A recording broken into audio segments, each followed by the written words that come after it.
and thank you for joining us.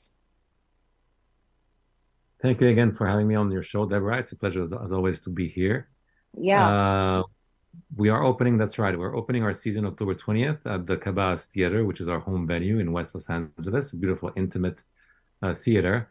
And we're opening the season with a very, very interesting program. Actually, interestingly enough, the LA Virtuosi is uh, its mission is to support music education Yeah. and young talent. And this performance actually features four masterworks for string orchestra.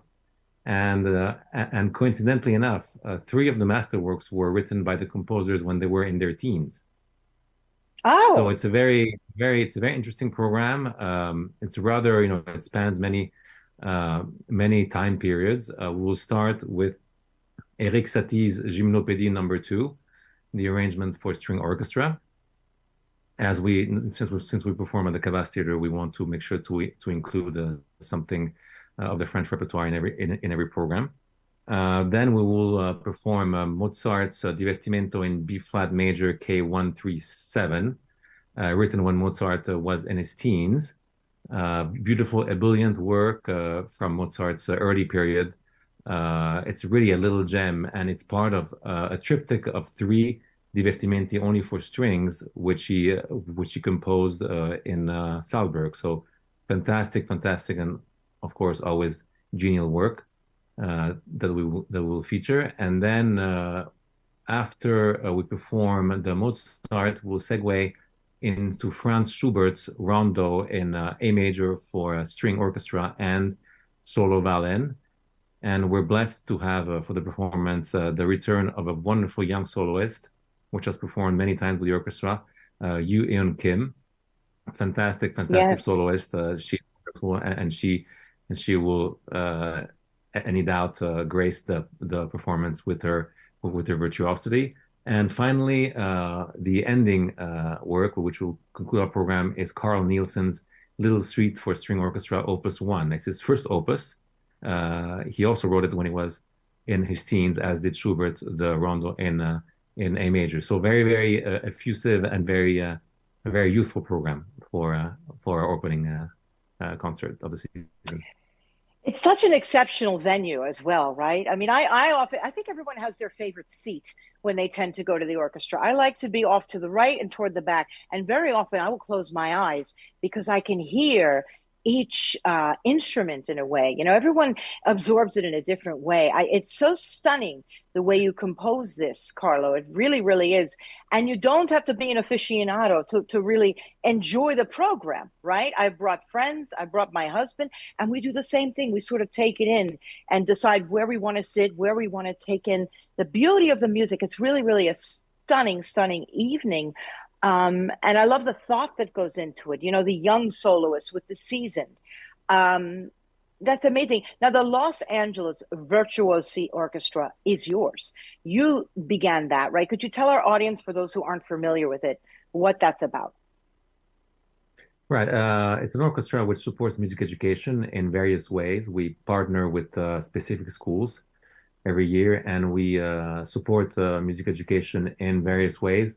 One of the ways is that we collect all the net profits from our concerts and give it to the music education programs of our partner schools to develop the programs, to, for example, buy musical instruments, buy music method books.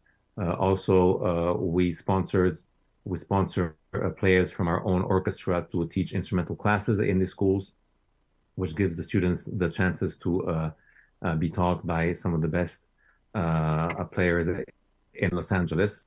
And also, we support the study of music by directly integrating in our concerts young soloists, which of course will be the case throughout the season. And this is not an orchestra, it's not a youth orchestra. It's Right. an orchestra composed by professionals and some of the best in Los Angeles, which perform many freelance musicians. Some perform with the LA Philharmonic, some perform with the LA Chamber Orchestra, with the LA Opera, and it gives young soloists the chance to get really exposed to really push the way that they perform, to give their best, and to be exposed to a real life situation, so to speak. Hmm. When did you decide that this was something that's actually critical to have music in our school systems? Because very often, especially in the public school systems, there's not the funding to have it there. Was it because of your own children? Now you have children and you thought, gosh, this isn't in some of the schools. I need to do something. Well, I think that in the United States, especially, the arts and music as well have been undercut from programs because uh, the funds are directed, of course, to mathematics, to reading, and to literature, et cetera, et cetera. And so it's in a sense very natural for nonprofits like the Los Angeles Virtuoso Orchestra to fill in the gap and to provide and to help schools with their music programs, to help also young talents to expose themselves with an orchestra. So it was something very natural. And throughout my career, I always tried to give back uh, for the next generation, to focus on education as well, apart from just performance. Hmm. How do you select some of the young soloists that will be part of the program? Well, we auditioned them. Of course, there's a lot of soloists which would like to play with us every season. So we Yeah. auditioned them, and so those that those that we select have the chance to have a concert with a professional orchestra and to expose themselves uh, to the public, and also so for their career and for their experience, for their educational experience, it's really an unparalleled experience. Hmm. And you live here, right? So a lot of people are saying, wait a minute, I don't even know if he lives here. You live here, right? So you understand the need for the music education. Would you tell our audience a little about you? I live in California. I spend my time between Los Angeles and also of course Europe. But I mean, Los Angeles is the second largest school district in the nation Yeah. after New York, and so it was a very natural occurrence for the orchestra to be based in Los Angeles because we can really change the lives of so many young people here. Yeah. Now the 23-24 season is composed of how many concerts will you be having? And where will they be? They We have won't three all go ahead. performances. Hmm. We have three performances. One, as usual, one in the fall, one in the winter, and one in the spring. And as I said, we feature young soloists at every performance.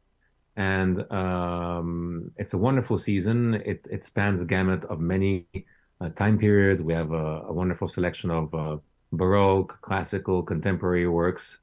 And the mid-season concert in January will feature the debut of my son, Vittorio, performing Johann Sebastian Bach's first keyboard concerto in January, on January 7th at the St. James Church as part of the Great Music in St. James concert series.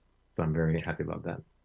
As soon as you mentioned his name, your face was beaming. It's incredible, right? I mean, tell us about him because I know that your two children are incredibly talented. Clearly, he wouldn't be doing this if you didn't think he was ready, right? So tell us a little bit about your family, your children. Uh, I have two kids, Victoria and Beatrice. Beatrice is she played the guitar for a while, but now she's in between instruments. She also played the violin before, but Vittoria has been playing the piano for about 10 years now, and Mm. this is his first performance with an orchestra, with a string orchestra in this case. And I'm very proud. He's practicing a lot. He's really putting a lot of effort into it, and so this will be a very good experience for him and for me to work together with him and to dedicate ourselves to a specific project and then have that project come to fruition and really strive for excellence in the performance. Yeah, it's also a beautiful venue at the St. James, right? It's just stunning there. St. James is a wonderful church. It's a historic church, And that particular concert will be live streamed because they have a live stream capability in the church. Hmm. Hmm. So, music, I believe, the talent, a lot of it comes from your mother's maternal side. Isn't that correct? Mom is, of course, the legendary Sophia Loren. And for some reason, somebody didn't know that already. Your father, the legendary Carlo Ponti, filmmaker. My all-time favorite film, of course, Dr. Zhivago, good heavens. And your brother is a filmmaker as Director. well, a director, film director. When I know that he worked with your mom, I believe last year, the film. But tell us what that's like. Just music is just running through the family, particularly mom's side, right? Grandma. Music was very my grandmother on her mother's side was an accomplished pianist. She never really had a career, but she was very, very talented musically. My mother is very talented musically. She sang throughout her career. She even put out a few records.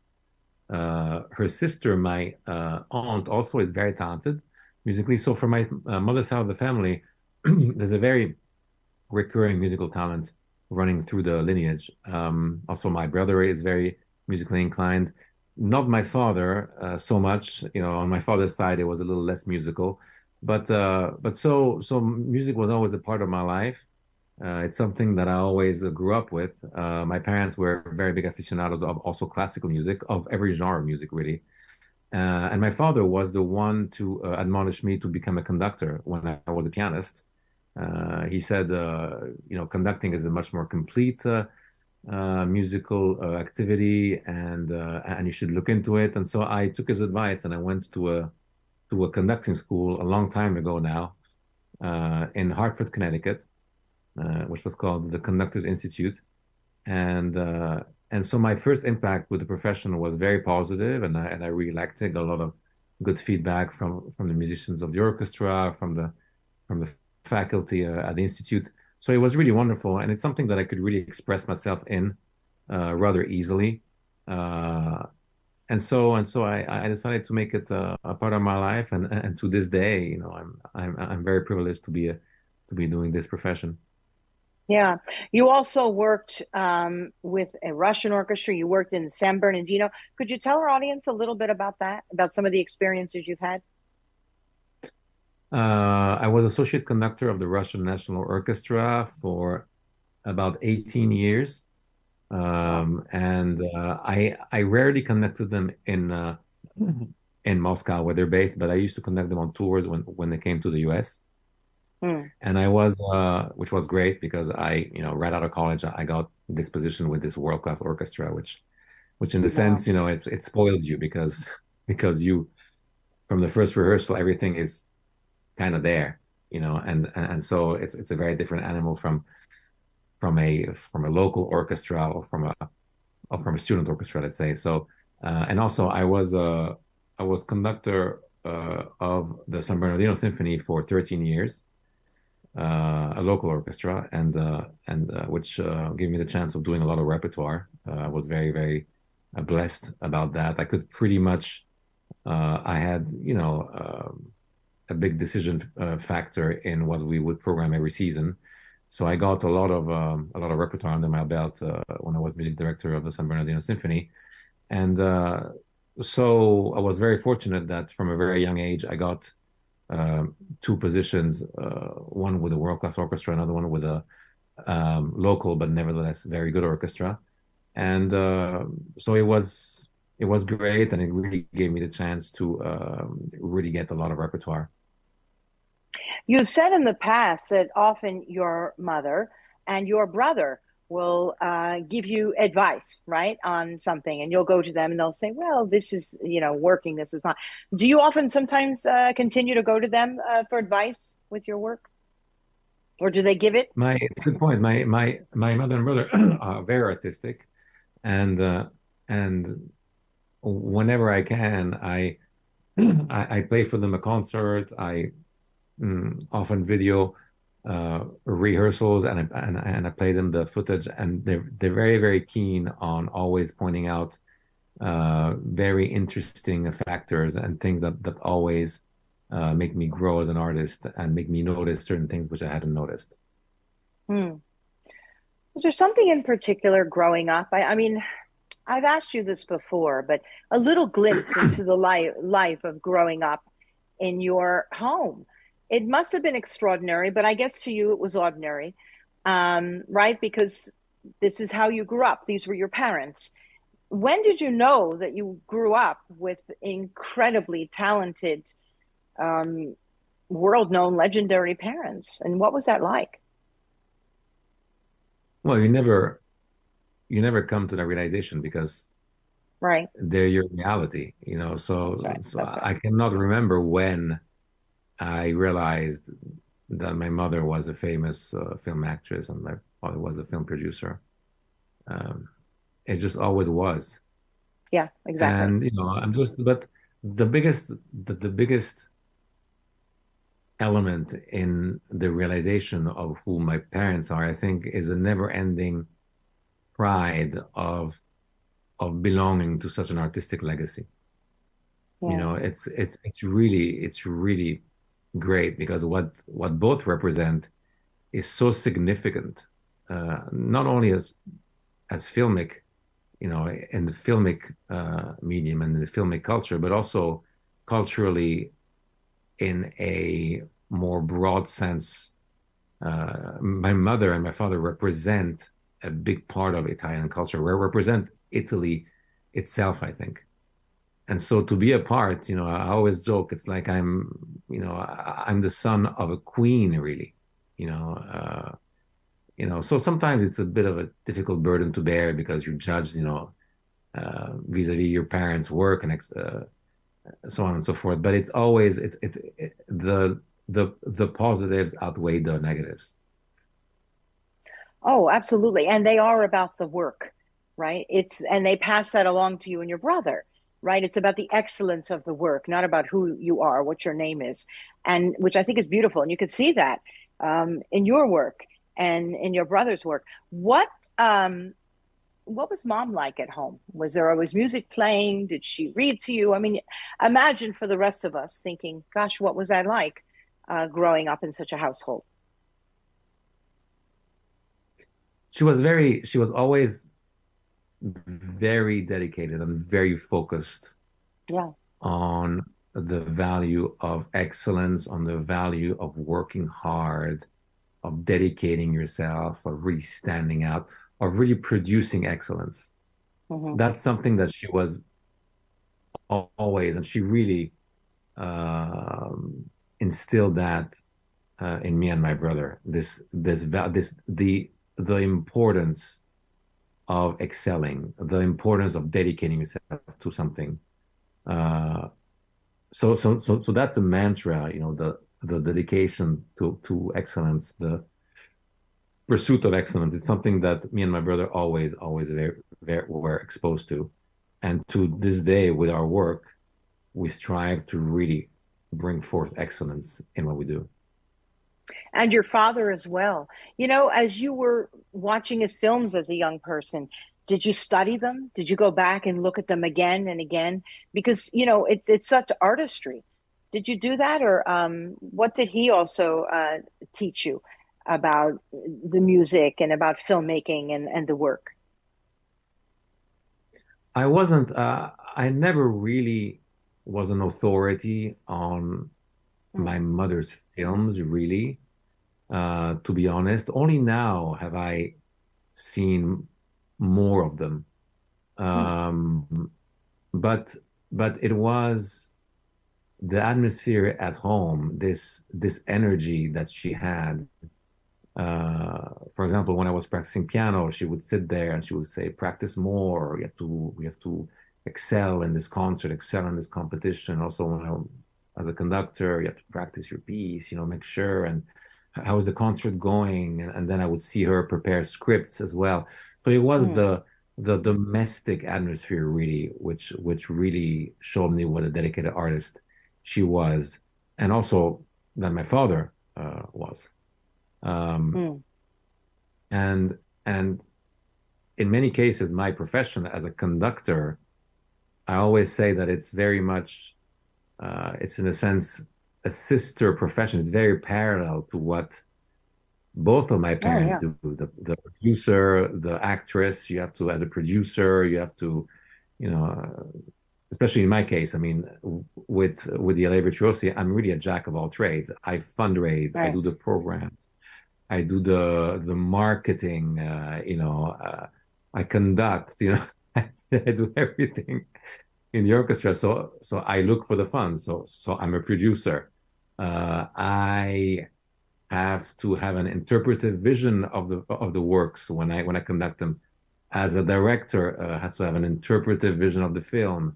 I emote the pieces when you conduct. I communicate to the musician the emotions in the music and the character of the phrasing in the music, and to the audience as well. So it's akin to an actor communicating emotions.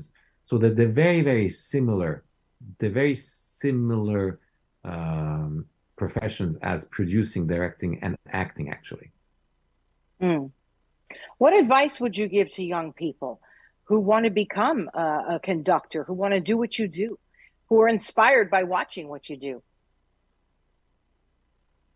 Um, you have to, of course, dedicate yourself, practice, and study Mm. the scores, and try to conduct as many orchestras as you can.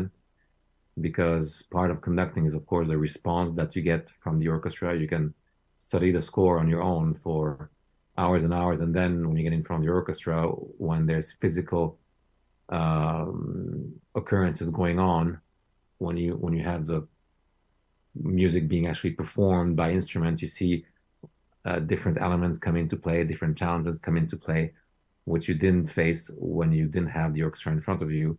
So definitely get time with with an orchestra, with student orchestras as much as you can, and you have to love the material, love these Mm. beautiful works that all these composers wrote. But that's natural. That's something that you don't have to teach somebody. That's automatic. You automatically love it, and that's what it really is. You can study this music forever, and any music that's repertoire, or that's written by a talented composer, and you never get tired of it. You always see different facets of it whenever you perform it. Mm. Absolutely beautiful. Anything you care to add for our audience to know about you, to know about the Los Angeles Virtuosi Orchestra, particularly where they can donate, how they can donate, and the importance of the program? Sure, you can. Any information, our website is LA Virtuosi. That's LAVIRTUOSI.org, lavirtuosi.org, and we have all the programs featured on the website, as well as a donate page. So any donation helps to change the lives of young people through music education. Yeah, and to me, music education is not just so a person can learn to play an instrument, but it crosses over all boundaries, right? If you're interested in math or science, any of the arts, it just expands our minds. So it's so critical.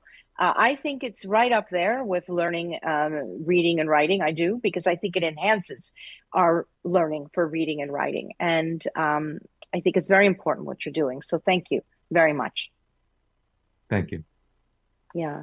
And everybody, please shout out again Friday, October 20th, um, 8 o'clock at the Friday, Cabaz October Theater. 20th. Yeah. Friday, October 20th, 8 p.m. at the Théâtre Raymond Cabas in West Los Yeah. Angeles.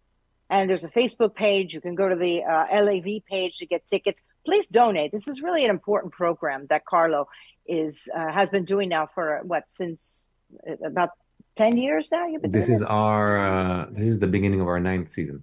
So about 10 Yeah. years now. Beautiful. And we look forward to not just this performance, but the other two in 2024. So, just join us there. I'll be there. I'll be there with a group of friends who are coming. So I'm very excited about that. Some who have not yet seen you perform. So they're very, very excited to do that. So thank you for joining us, Carlo. Thank you very much. Please, please give our best to your mom. It was exciting to see you join her. I believe, were you at the Venice Film Festival with her? That was Eduardo. That was my brother, but we celebrated the Arena di Verona's 100th anniversary in Verona, Italy in June. together. In June. It was beautiful to see you together. You were beaming and you look so much like your mom. It's incredible. You know, when you Thank see you. you side by side, I thought, oh my gosh, she looks like his mom. And of course, I believe your brother looks a lot more like your dad. So, you know, just following you and your brother with your beautiful mother who's given us so much. So please thank her from us. All right. And we mean that sincerely. So thank you very much. Everybody, we Thank you, look Deborah. forward to seeing, we look forward to seeing you all at the upcoming performance and join the Facebook page. Please donate. And you can find our interview with Carlo on all audio and video podcast platforms. We're on YouTube, we're on Facebook, we're on Instagram, and then, of course, we're on iHeartRadio and Amazon and iHeart, Apple. So please look up our podcast and find our interview with Carlo Ponti. Thank you all for joining us. I'm your host, Deborah Zara.